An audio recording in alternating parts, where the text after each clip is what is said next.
5 kitchen design reminders. These are not new things, but they are things that I think get maybe left behind more often than not, don't get talked about enough. And sometimes in a kitchen design project, things can get pretty muddy because there's a lot of details and a lot of stuff happening. And so in the midst of all that, here's some gentle reminders for you if you're going through the kitchen design process. Number 1 is to plan for multiple kitchen layouts. I've mentioned this time and time again, and this is what I do with my online design clients, is to provide some choices for the layouts so that people have some options or can envision some options. And until you see the options that are available, maybe you can't envision them. Some people have a hard time seeing the final product. Sometimes you look at your space and you just can't figure out what it's going to look like when it's all finished. I can look at a space and maybe just because I've been doing it for so long, maybe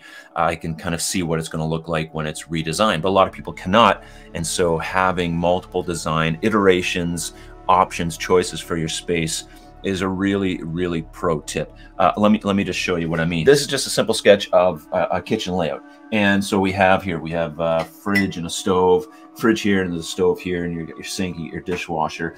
And maybe this is just one iteration of your layout and it looks really great, but there might be other options for you. And so instead of just seeing one thing, make sure that your designer, or make sure that you, if you're doing this yourself, come up with a few different ways to lay this kitchen out. Maybe you don't want to have the fridge there, and you don't even have the stove there. Maybe you're going to put the fridge over here. We'll just draw this in with some pretty red markers. You're going to put the fridge over here, and maybe down here you're going to center the range a little better. There, we'll put some burners on that, and we'll have a cabinet here, and we're going to have another cabinet here. And maybe, you know what, let's just take this island right out of there. Maybe you don't like the way that island's facing, and so you're going to turn it this way, and all of a sudden you have this, put some seating on the back there, kind of crude. But we get this very simple, but until you see it, you know, especially if you're looking on this wall in a 3D rendering, to see this wall opened up with the range, maybe it'll be centered, and the fridge tucked away within this alcove here, maybe it just changes everything and it just gives you a different view, a different idea of what that kitchen can look like. And I think it's important that that is something that you go through. So you make sure you get as many kitchen layouts as possible. Now we could lay this out a whole bunch of different ways, you know, erase everything and redesign things till our heart's content. But that's important to do, even if some of the options are not, like, even, I'm not going to say reasonable, but maybe they're not something you would go with, or you don't think you'd like them. It doesn't hurt to see what they look like, so you can at least rule them out and know that the choices you're going to make are the best choices for you. Now, the next thing is very important, and that is to expect delays or problems. I don't want to be a Debbie Downer or a Donald Downer. Or I don't know why it's Debbie Downer, but I don't want to be a downer. But this is really important to think about in the kitchen design process, and prepare yourself for some delays, some problems in the process. As much as we like to plan, as much as we like to budget, as much as we like to prepare for this whole big event that's going to happen, it's been my experience that 99% of the time there will be stuff that happens that you just you weren't ready for. At least expect there'll be something small that happens and you can be ready for it. So that's a really good tip, and usually your kitchen designer will not tell you that. Usually when you go into a showroom or you go into a place, you know, and like, what's the lead time? When can I expect the delivery? When can I expect the installation? Usually they're not like, you know what, it'll probably happen here, but you know what, ma'am or sir, you should probably expect like a bunch of problems and delays. You'd be like, what? Well, I'm not going to buy from you if there's going to be problems. But yeah, there's going to be problems anyway. Right? No one's ever probably said that.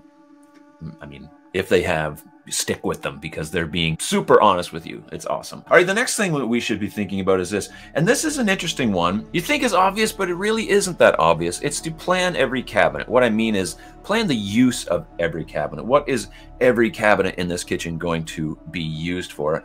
Now, again, like I said, it seems obvious, but the fact of the matter is I've seen and had lots of clients go through the process and they just see a kitchen design and they like it and they never ask any questions about what's this particular cabinet for, or think through that process of what am I going to put in this cabinet. I have this much cutlery or Tupperware or you know, 5 sets of dishes, whatever it is, where is all this stuff going to fit and what cupboards or cabinets are going to be used. So when you're looking at your design, when you're looking at your layout, what's going in these cabinets in the island? What are you going to have? Drawer banks? Are you going to have an appliance lift? There's a microwave in there.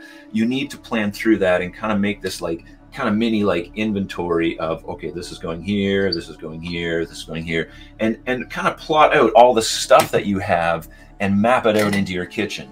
And you'll be like, oh, I'll just figure out when I get there. When I move into this new space, I'll just figure out how everything's going to fit. And I'm telling you, it's the wrong way to do it. If you plan it out earlier, you'll have much better success when you move into that kitchen because it's already planned out for you. Now, obviously, you can't plan for everything. Maybe there's some stuff you forgot or you missed or whatever. But to the best that you can, really try to allocate the different cabinets for different uses, which might turn those cabinets into different types of cabinets depending on what you need them for. And so that's why it's really important to do that. This is the head and shoulders, knees and toes method right here. This is the head and shoulders. Hope you can see that. There you go. The head and shoulders, knees and toes method. I did a video on this recently, but it is basically this. Don't forget that the things that are over your head, above your shoulders, things that you have to reach for, that's not the most accessible part of your kitchen. And so the from shoulders to waist is really where all the action needs to happen and all the stuff that has to be most accessible needs to be.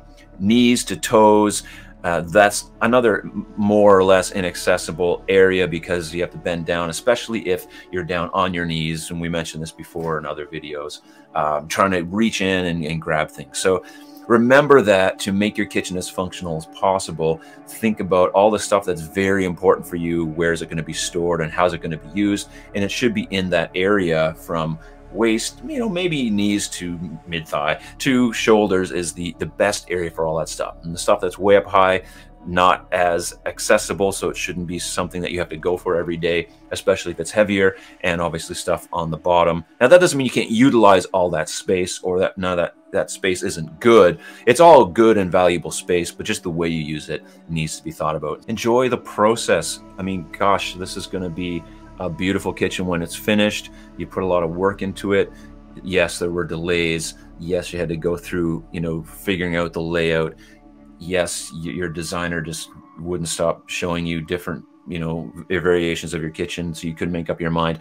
Yes, all that stuff happened, but really it's important that you enjoy the process. Take lots of pictures, catalog the whole event so that you can, you know, share it with someone or look back on it and remember. I don't know why you'd want to do that, but you probably would show someone, hey, this is what my kitchen looked like. It shouldn't be drudgery that you're going through this kitchen design process or this kitchen renovation. And sometimes because of those delays and things that happen, it can get upsetting. But don't forget that this is just a kitchen.